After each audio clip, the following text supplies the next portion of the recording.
Don't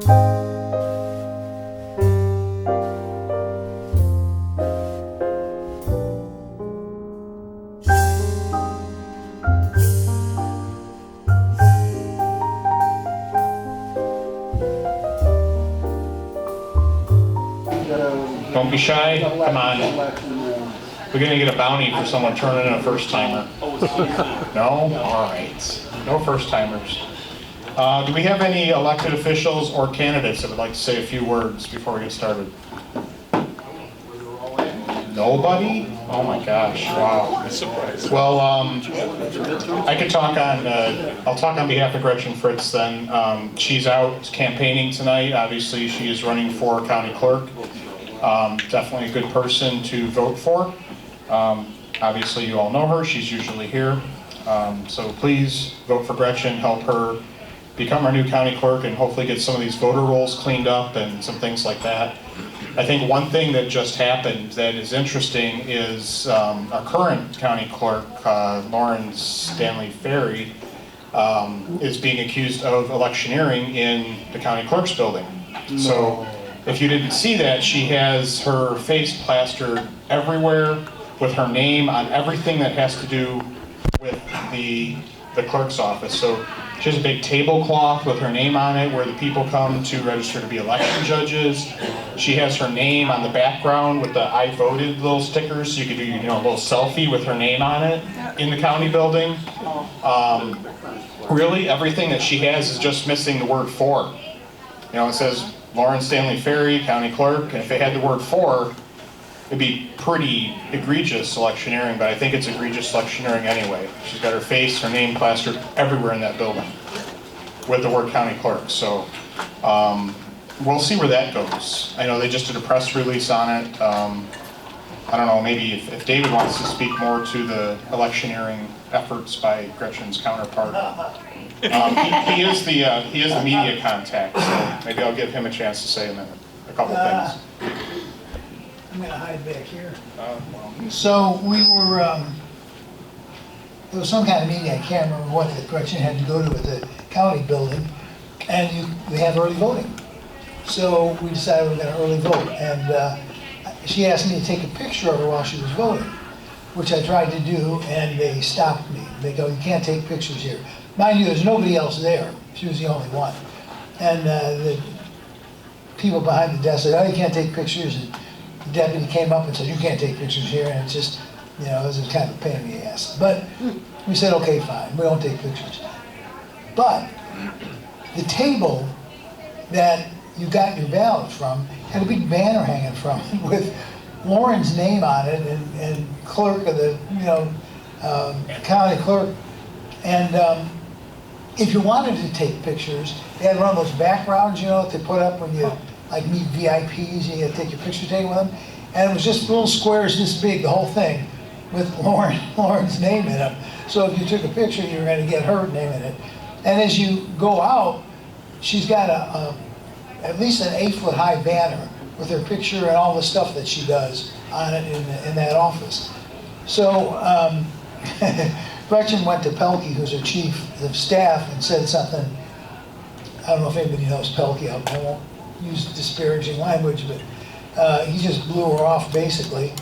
Then she went and talked to Lauren, who said, well, there's nothing wrong with that.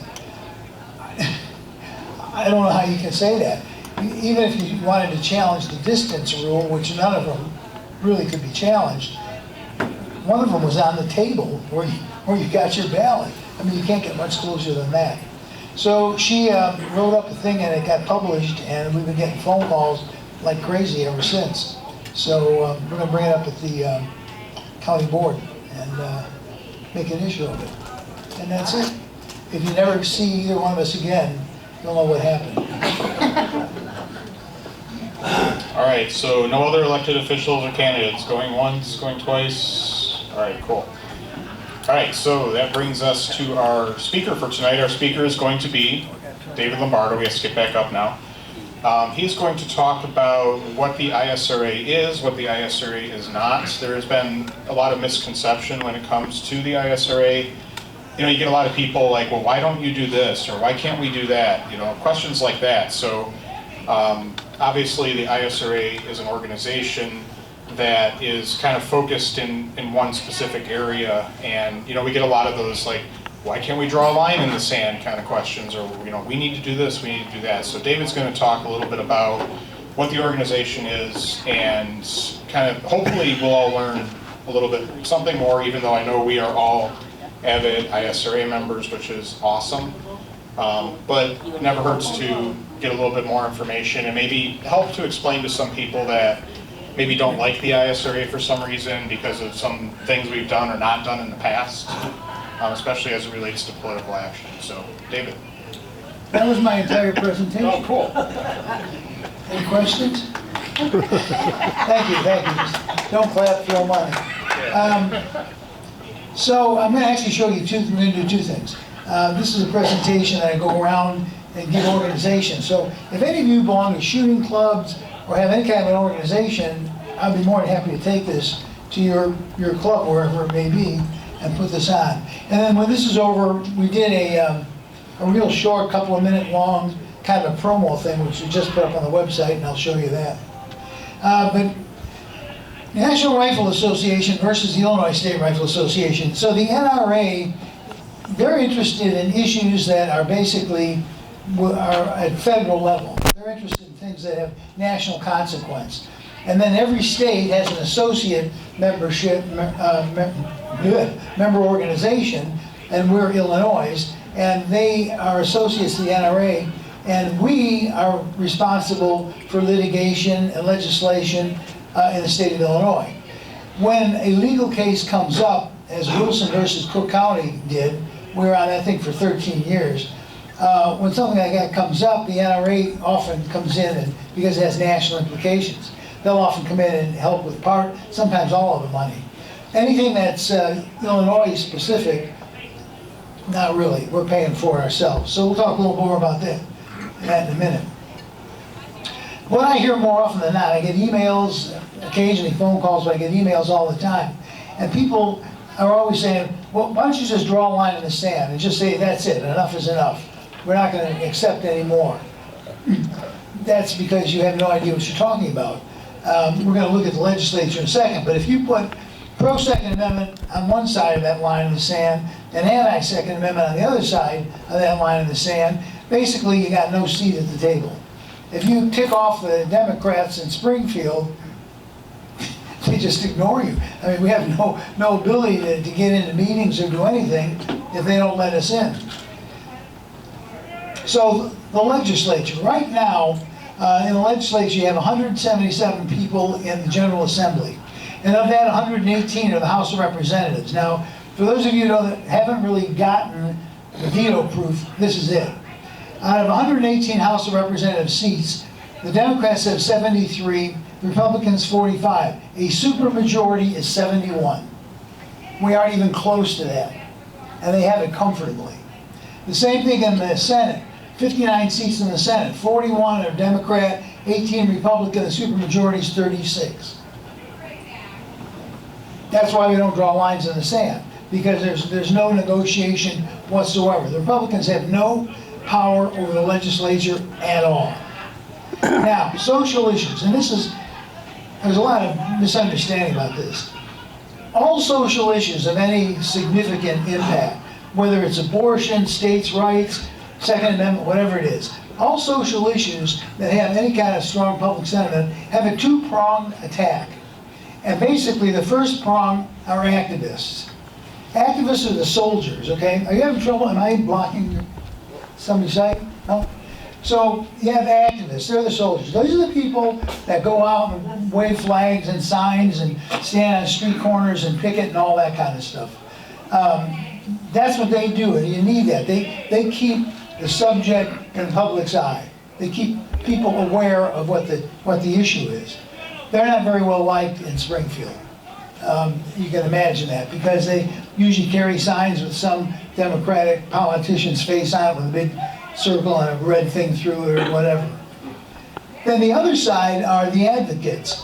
And the advocates are like the diplomats. If in any war you got soldiers, you also have diplomats trying to work the program. And basically, diplomats is what we do. lobby initiative, we spend about $300,000 a year in lobbying. We have full-time lobbyists down in Springfield. And here's what our lobbyists focus on. Number one, establishing relationships with Democratic legislators. This is kind of a quiet thing. This is not talked about, because there are, in fact, Democrats who are pro-Second Amendment who help us out, but they really don't want that to be known, right? Their own people would not like that. So we're real quiet about that. And let me give you a classic example. We are literally a single-issue organization. So when it comes time for election, if you ask us, who do you think we should vote for, we're going to tell you who the candidates are that are pro-Second Amendment. Nothing else, okay? Justice Kilbride was on the Illinois Supreme Court. It was a good example. He was in the bag with Madigan. I mean, there's no question about it. Except that he was pro-Second Amendment. It was somebody that we could count on. When the time came for recommendations, we recommended Justice Kilbride. People went bananas. They went just psycho over it. And I was getting phone calls and people were swearing stuff. I go, wait a minute, what are you swearing about?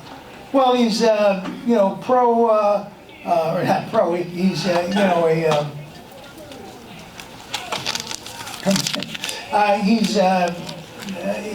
for abortion or whatever.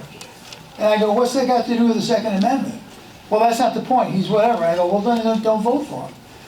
I told people that Kilbride was the guy to vote for if you want Second Amendment, and then I didn't vote for him. So when you turn to the ISRA for who is the person you want to vote for, strictly Second Amendment. And a lot of times, well, I don't know a lot, but often, we'll recommend somebody that you may not think is pro-Second Amendment, but really is. And they have done stuff for us in the past. So don't, if you're concerned about issues of abortion or anything else, go to the people who are, who support your opinion and ask them who they think you should vote for. Don't turn to the ISRA and expect us to give you somebody to vote for that meets all that stuff. All we're going to talk about is guns. Does that make sense? Okay. Drawing a line in the sand. So drawing a line in the sand has very negative consequences, because in a juncture of absolute total control of the legislature and now the governorship too, if you draw a line in the sand, then nobody talks to you. You have no input whatsoever. And let me give you an example of how sometimes people blame us for things that we didn't really do, but we really can't talk about. And I can do that with the FOID Card Act of '68, because none of those people are still around, so it doesn't matter. The original FOID Card Act had in it two things. Literally, registration of every firearm. So right now, if that had passed the way it originally was, every gun you own would be registered. Your name, your address, your gun.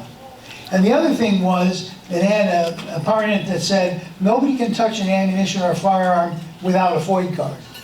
And what the people said at the time was, they'll kill the industry, because nobody's going to go out and buy a gun and find out if they want to learn to shoot. They want to take a beginner's course, and then if they like it, they'll go and make the investment. So a deal was made, and the deal was this. They extracted those two items from the bill in return for us keeping our mouth shut, not getting up and objecting to the bill. And that's what we did. And it passed in the revised form. To this day, there are people who say we supported the FOID card bill. No, we didn't. They just don't know what we did. They don't realize what would have happened had we actually talked about it. So we kept our mouth shut, and now you don't have to register. Litigation. We have a guy named Dave Siegel, who's our general counsel. Dave is a pretty remarkable guy. He's taken heat from, most notably, people that don't like him for various reasons. But Dave is a very interesting guy. He's won, I forget offhand, 15 in the last 16. Do you know, Mike? He hasn't lost very many. Only a couple. Yeah, I mean, he has a real winning streak. I can't remember the exact number, but it's pretty high. Very, very interesting guy, very bright. So, what Dave does for the, he's not our, how do I say this? He's not like on the board, he's our general counsel, right? He has a practice and does other things, but we're one of his clients. So what he does is he looks for litigation of importance to Illinois, and then that is something that we're going to have to fund, and often support with Second Amendment Foundation, and occasionally some other organizations will help us out, but mostly it usually falls on us. The litigation with strong national implications is done by the NRA. As I said, Wilson versus Cook County, we were on for 13 years. That's a long time to be paying. And there's just, you know, it's millions of dollars. Fortunately, the NRA picked that up. There's substantial financial implications. Does anybody know what the cost of, say, a basic criminal trial is? Anybody have an idea? I think you mentioned it yes, upwards of $50,000. It could be 30, 40,000 pretty easily, yeah. Yeah, it can pretty easily be that. So when we get involved, we find some people who have been arrested for something and we think it's unjust, it's unconstitutional. We've gotten into backing and it gets pretty expensive. But in the end, the goal is it comes out victorious, and then that has an effect on everybody. And as I said, Wilson versus Cook County was 13 years. These are the cases that we've been involved in relatively recent history. Ezell versus the City of Chicago, and Ezell also. What happened with Ezell versus the City of Chicago is it was gun stores are prohibited in Chicago. And I don't know how deep, I don't want to get all that deep into this, but anyway, Rhonda Ezell was not able to go out in the suburbs to get training that was required for concealed carry. And she sued, yeah. She was unable to leave the city of Chicago to get live fire. The live fire, yeah. Or to get a license to own a handgun. Oh, that was Chicago. Chicago Yeah. handgun license. Yeah. Handled out after McDonald's. Chicago, City of Chicago had, I think it was a 5, I used to teach it, you think I remember. City of Chicago, I think, was a 5-hour course which included live fire. So if you wanted to have a firearm in your home loaded for home protection, you had to get the certificate from Chicago, which included registering your gun, the specific gun. And part of it was live fire, and that's what the problem was. Rhonda was not able to travel, and she didn't drive, and she couldn't go out to the suburbs so she could do the live fire. So I went to court, and anyway, turned around, that Supreme Court said, if you're gonna have a rule, you have to allow people the opportunity to do it, so you gotta allow gun stores and ranges in the city of Chicago. So what do you think the city of Chicago did? They go, okay, we'll make up an ordinance where you can have a range in the city of Chicago. And what they literally did is they sat down with a map of Chicago, and they said, well, let's see, if we don't permit a gun within 1,000 feet of child care, and they mapped it all out and figured it out so that there was no place in the city of Chicago you could actually meet the requirements of putting a gun range in. And then they said, see, we have an ordinance right here. All you have to do is comply with it. And there's basically no place to comply. Do we have a range in Chicago yet? I don't think there's one yet. Not one for civilians. Yeah, right, yeah. The whole town's a range. Yeah. Chicago, we have a range. So, McDonald versus Chicago was the right to keep and bear arms. Shepard versus Madigan was the concealed carry law. There's a whole bunch of them in here. What's the one?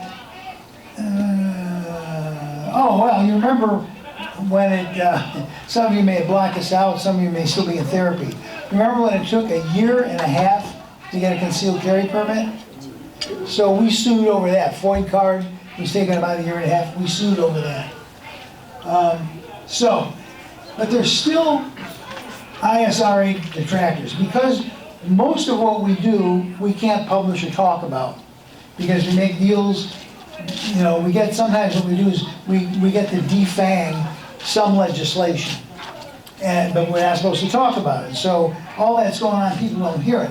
So those that believe the organization is ineffective, and it doesn't cause a problem for the status quo in Cook County and Chicago. Here's one individual who actually knows what's going on, and here's what he says about the ISRA. This is the best ad you could possibly come up for the ISRA. Still a powerful Illinois State Rifle Association, which is a subset of the National Rifle Association that's had a lot of influence over many years. When I saw that on television, I went, did we hire him? I couldn't believe he actually said that. It's perfect. You'll see it again. I'm going to show you another presentation. So basically, we're looking at changing the ISRA paradigm. Still doing what we do, but making it something different. The directors will remain the same, executive directors will, but we're looking at putting in 5 divisions. And that's legislation, litigation, education, communication, and participation. And those 5 will all have a volunteer director supervising them. Legislation, we're talking about holding iGold every year, as we have been, monitoring pertinent bills, strategic alliances, and all that, and feeding information to the public, which we'll talk more about in a minute. Litigation, some years ago, Vic Pelissi was our general counsel until he passed away. And we had a law symposium in Chicago at John Marshall Law School, and it was pretty well attended. And I'd like to see that come back. So that's one thing that would come out of litigation. Keeping the members informed of current litigation, building a list of Second Amendment attorneys, and then again, feeding information to the membership. Education will hold, we have held open house at the range in the summer. That concept I'd like to keep going, except make it a training day. And people who teach, for instance, if you teach different shooting courses, you could come out and set up a little booth at training day, advertise what you do. We want to support trainers across the state of Illinois. The education branch also oversees range operations and range safety management system. And then we now have the ISRA Academy, and basically the ISRA Academy is teaching all the beginners up to the high-level courses. Instructor courses, chief range safety officer, that sort of thing. Communication. Basically, the concept is, what we want to do is take all the different areas, litigation, legislation, education, channel them into one source, and then put them out to members. So you could sign up to get information about current litigation, information about legislation, or all of it. And it would come to you in a feed, which you can then click on and you go back to the website and the news is there. We have running news going on there. So we'll be a place to come and it won't just be Illinois stuff. Any news of national consequence will be there. So this is the kind of stuff the communication division will do. I'd like to have an annual Illinois State Rifle Association meeting, like a banquet and convention, but it's only one day. But that concept of a convention where people come together, have seminars, whatever, maybe have a banquet in the evening and a guest speaker. I want to see more interaction with members, both with the organization and with each other. That's kind of the whole thrust of what I want to do. You know, what we do here, look at all the people that show up. You have just regular people show up here. They've been coming to some for years because you come, you have dinner with each other, you get the latest news. I'd like to see that on a big scale. And then participation, I'd like to go back to holding Friends of the NRA dinner, and then you can contact the participation people, and they'll tell you what's going on. Things that you can do, or things that you might, if you're inclined, help us do. The other services we have, the ISRA has a federal PAC that support candidates for federal office, and then they have the Legal Assistance Committee, which helps pay for litigation, and then a political victory fund for state, county, and municipal offices, and those are separate entities. They aren't really part of us per se, they're sort of tangentially. Now, all that costs money, and so here's that part. There are roughly 2.3 million FOID card holders in the state of Illinois. 2.3. We have 21,000 members. Now just let that sink in for a second.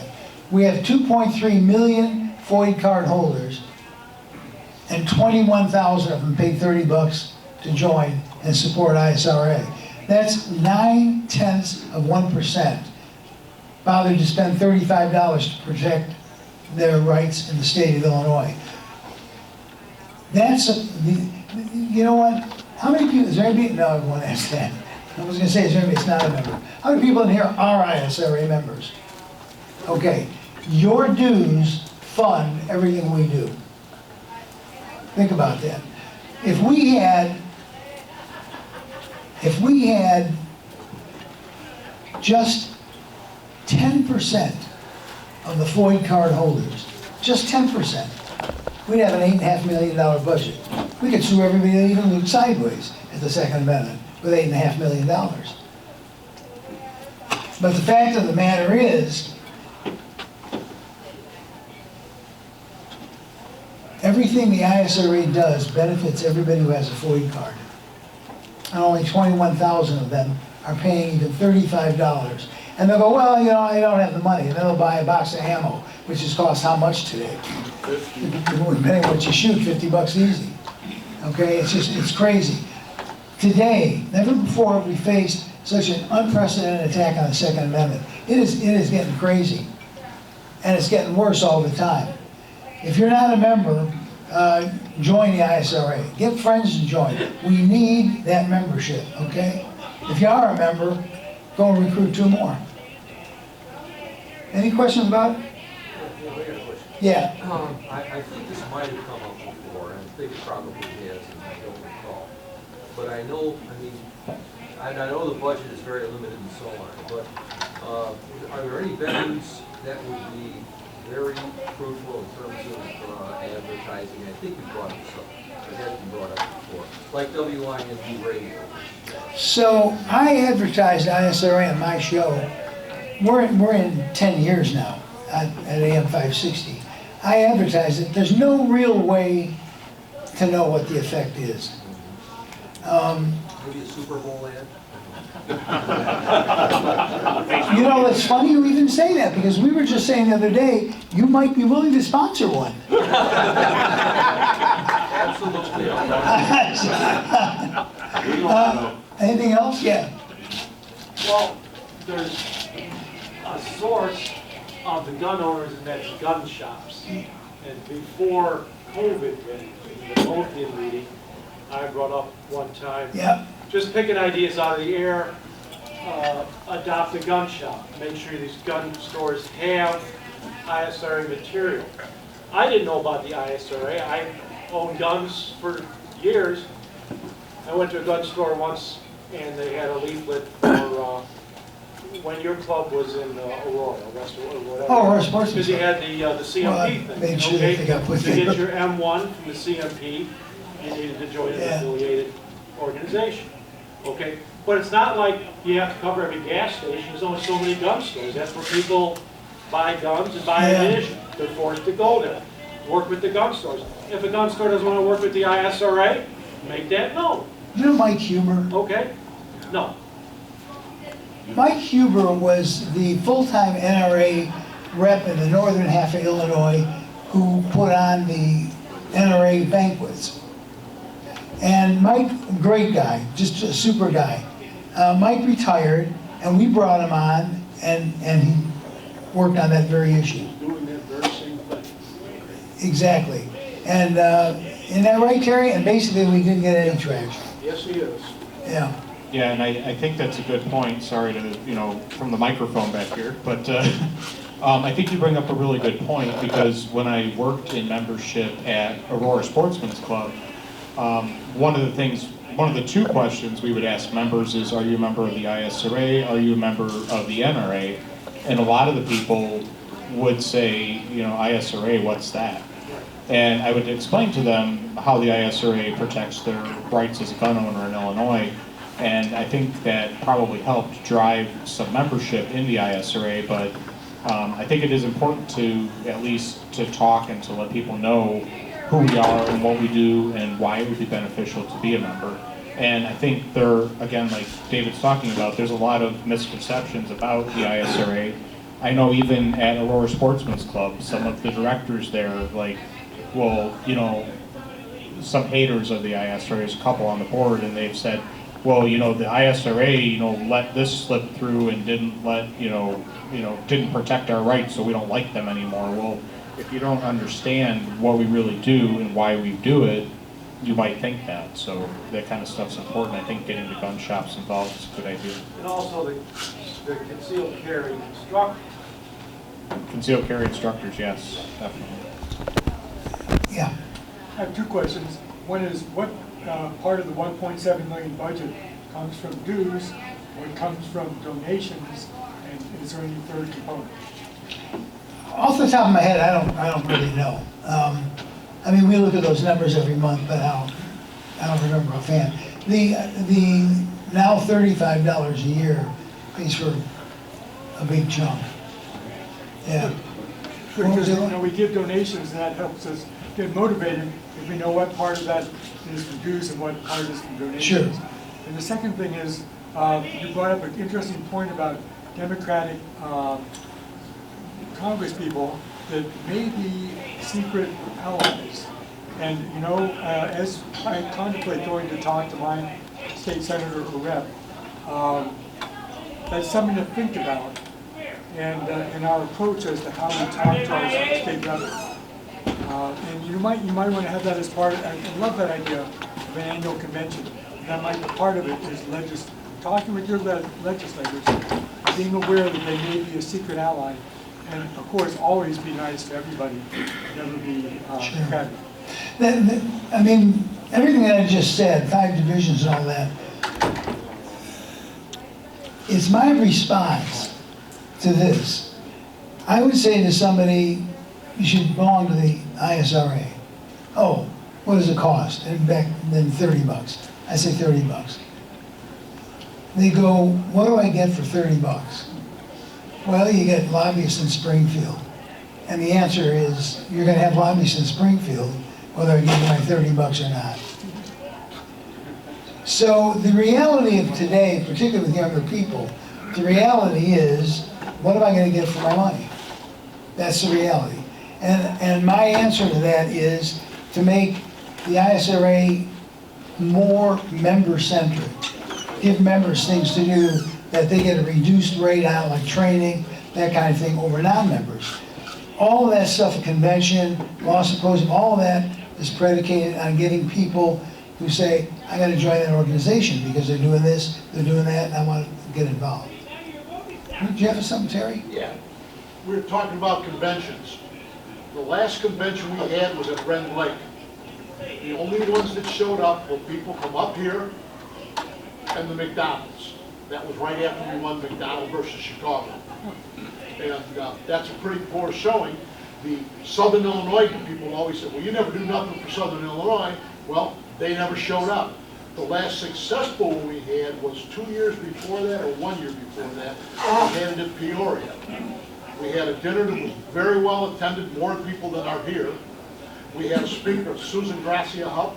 If you don't know who she is, Google her, you'll be impressed. She stood in front of the Congress of the United States and called them liars and thieves to their face. Yeah, she watched her parents get killed. We also right in had front of her. workshops and everything else, and we had a great attendance. There were 500 or 600 people there during the day, and a good 70 at night for the banquet.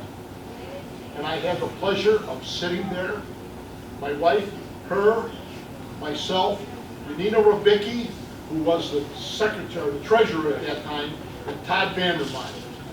You can't have everything. And not to be speaking ill of people, but Todd Vandermeyer's not allowed in the Capitol anymore.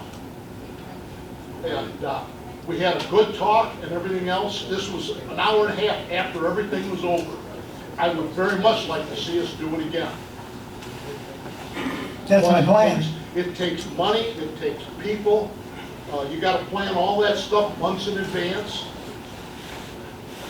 And if we have it too far south, people from up here not going down there. Nobody came to Ren Lake because that was pretty far south. However, when we had it at Peoria, we had a good turnout.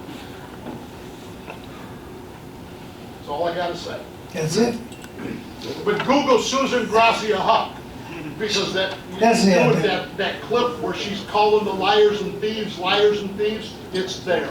Yeah, And she's helped ISRA several other times.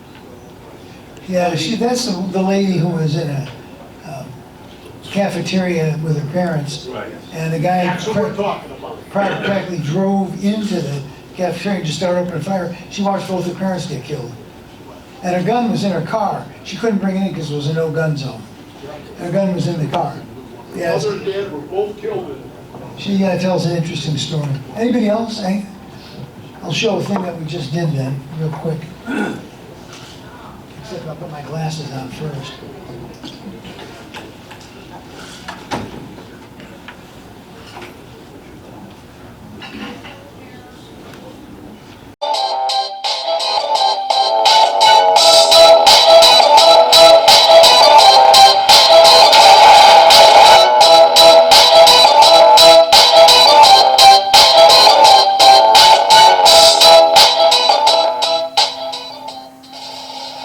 It's a lie. Politicians are lying to you when they say they support the Second Amendment and they have no intentions of taking away your guns. Politicians who truly are pro-Second Amendment don't reassure us they aren't trying to take away our guns. They spend their time trying to protect the right to keep and bear arms in a state where there is a veto-proof anti-gun legislature. Make no mistake, there is a cultural war going on in the state of Illinois, and it is against the right of law-abiding citizens just like you to own a firearm for any reason at all. Don't let them perpetuate a negative narrative by asking you, why do you need a weapon of war to hunt a deer? Or how many guns do you need? Any conversation about firearms that starts with a politician asking you a question is going to end with an answer, and that answer is going to be yet another attempt to infringe on our right to keep and bear arms. The Illinois State Rifle Association is the only organization that has a staff of lobbyists in Springfield who are 100% dedicated to protecting your Second Amendment rights. The ISRA is the only organization that has a general counsel who proposes litigation in situations that are anti-Second Amendment. And the ISRA backs up its defense of gun owners by offering a comprehensive list of beginner, advanced, and instructor shooting courses. The ISRA Academy staff of professional instructors are based at its range complex in Bonnfield, Illinois. Our Second Amendment rights in Illinois have been under attack for years, but never before have we seen such blatant, in-your-face lies about gun control. It is a tough fight that, in a large part, takes place behind closed doors in the Capitol, in courtrooms across the state, and before the United States Supreme Court. And has the ISRA been effective? Well, just ask Governor Pritzker. There is still the powerful Illinois State Rifle Association, which is a subset of the National Rifle Association that's had a lot of influence over many years. The ISRA has been fighting for your Second Amendment rights since 1903, but fighting for your rights is expensive, and there is so much more that needs to be done. Fighting to eliminate the Floyd card, red flag laws, concealed carry restrictions, ghost guns, and more requires a greater commitment on the part of Illinois shooters. If you're already an ISRA member, thank you. Your dues fuel our efforts. If you are not a member, please, join now.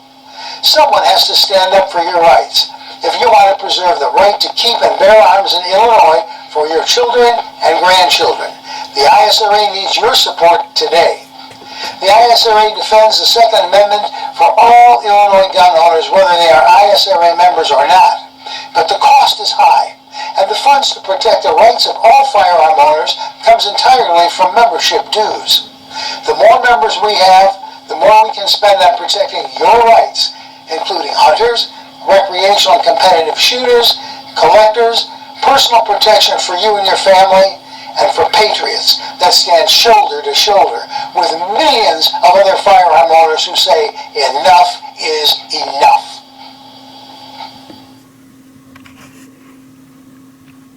you.